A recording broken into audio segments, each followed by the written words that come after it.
Hello everyone. आप सबका मेरे चैनल में बहुत बहुत स्वागत है और आप सुनने जा रहे हैं हॉरर स्टोरीज विद क्वीन। तो चलिए शुरू करते हैं आज की भूतिया कहानी। कहते हैं कि किसी जगह अगर दुख, गुस्सा और धोखा सब एक साथ हो तो उससे ज़्यादा भयानक और डरावनी शायद ही कोई दूसरी जगह हो। वो दिन कोई भूल नहीं सकता। सूरत के उस मोहल्ले में सैम और उसकी वाइफ टीना में बहुत प्यार था। एक रात की बात है जब टीना अपने मायके जा रही थी। 2 दिन बाद लौटने के लिए कह के गई थी, लेकिन रास्ते में उसे बहुत बुरे बुरे ख्याल आए। सैम की बड़ी याद आ रही थी, तो वो भागी दौड़ी अपने घर वापस आ गई और दरवाज़ा खोलते ही उसे उसकी आंखें आंसुओं से भर गई। टीना के आंखों के सामने उसका प्यार, उसका हस्बैंड सैम किसी और के बाहों में था। और दुख तो इस बात का था कि वो खुश बहुत था, इतना खुश कि उसे भनक तक नहीं लगी कि खुले दरवाजे से टीना सब कुछ देख रही थी। टीना ने एक लफ्ज़ भी नहीं कहा और चुपचाप उल्टे पांव वापस अपने मायके चली गई। 2 दिन वहाँ रहकर वापस आई। किसी को शक तक नहीं होने दिया दिल में क्या था उसके। दूसरे दिन सैम के ऑफिस से लौटने के बाद उसे उसका मनपसंद डिनर बनाकर खिलाया और दोनों सोने चले गए।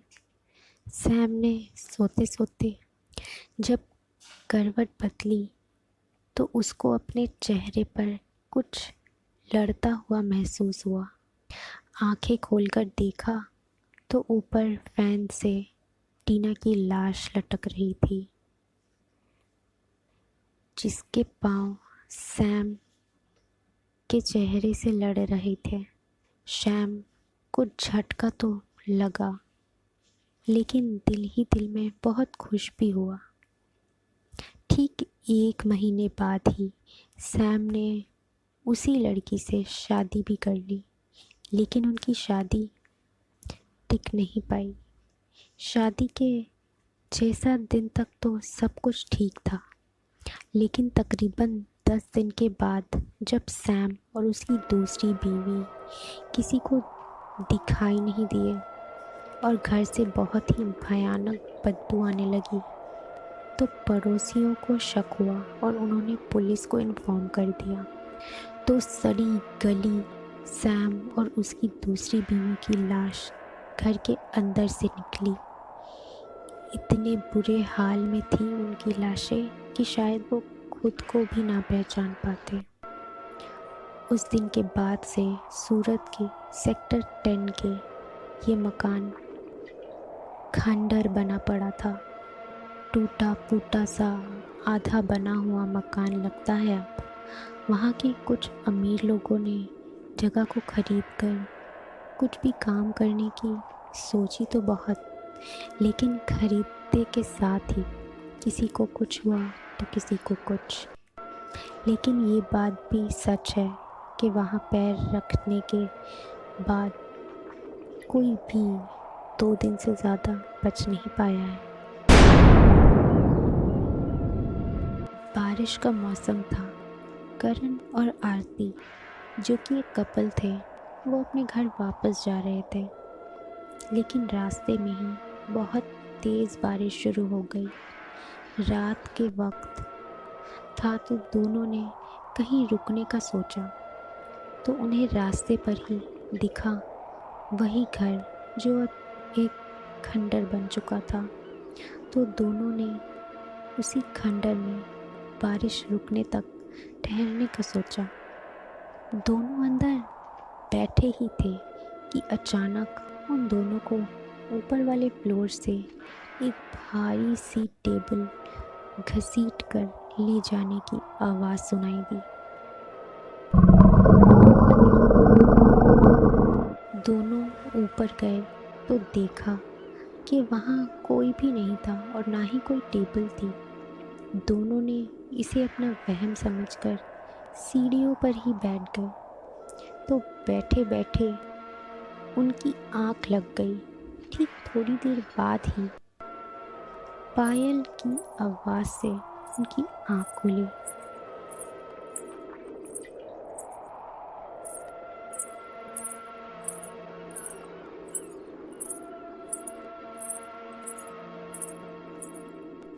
लेकिन वहाँ कोई भी दिखाई नहीं दिया।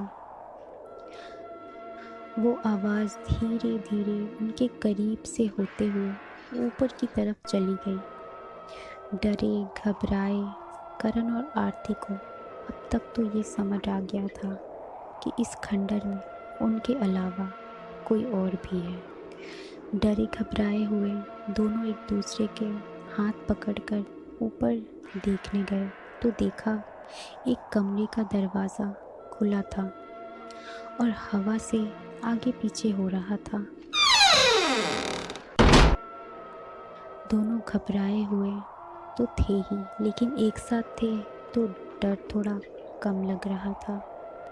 वो लोग धीरे धीरे उस कमरे तक गए और अंदर झांका तो देखा कमरे में पंखे से एक औरत की लाश लटक रही थी। ये देख दोनों के होश उड़ गए थे। वो उस लाश को देख ही रहे थे जब अचानक से उस औरत की आंखें खुली और वो भयानक आंखें बिल्कुल जैसे अपने अंदर भरी गुस्से की आग से करण और आरती को जला देना चाह रही थी।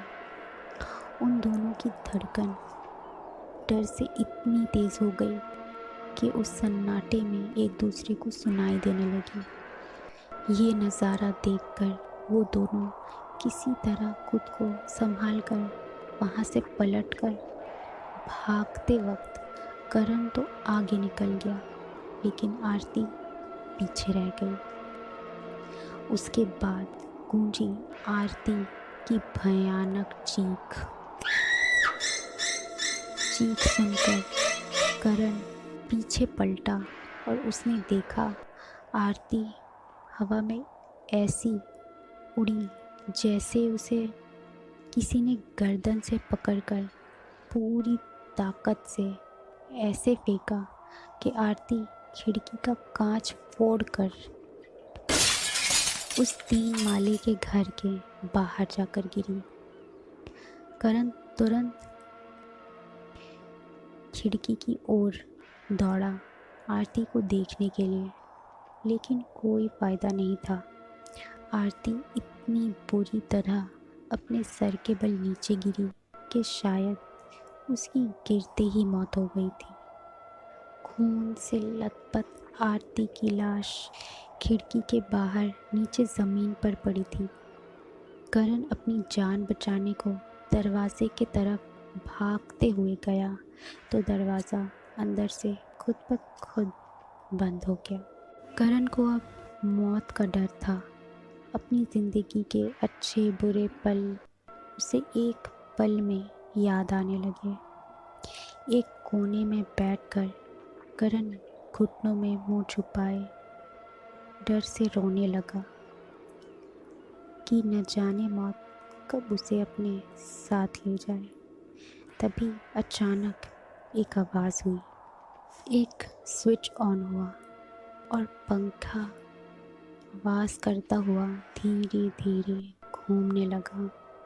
करण ने नज़र उठाकर देखा तो पाया कि पंखे से उसी औरत की लाश लटक रही थी और धीमे धीमे घूमते हुए उस पंखे के साथ नीचे आती जा रही थी।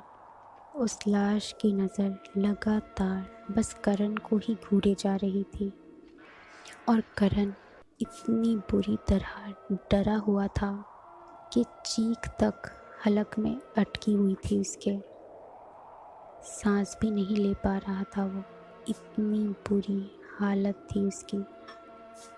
वो लाश आकर ठीक करण के सामने ज़मीन पर उतरी और उसके उतरते ही करण डर के मारे कांपने लगा और आंखों से लगातार आंसू बह रहे थे उसके। उसने बचने के लिए एक आखिरी कोशिश की और दरवाजे की तरफ भागा कि शायद उसकी जान बच जाए, लेकिन वो किसी ने करण के पैर पकड़कर खींचा और ऐसे खींचा कि वो ज़ोर से मुंह के बल गिरा और गिरते ही पीछे पलटकर देखा तो ये वही औरत थी और वो करण के पैर पकड़कर उसे घसीट रही थी और एक भयंकर सी हंसी हंस रही थी। 2 दिन बाद आसपास के लोगों को करण और आरती की लाश बहुत बुरी हालत में मिली उस खंडर से। इस घर में अंदर जाने के रास्ते तो बहुत है, लेकिन वापस आने का एक भी नहीं।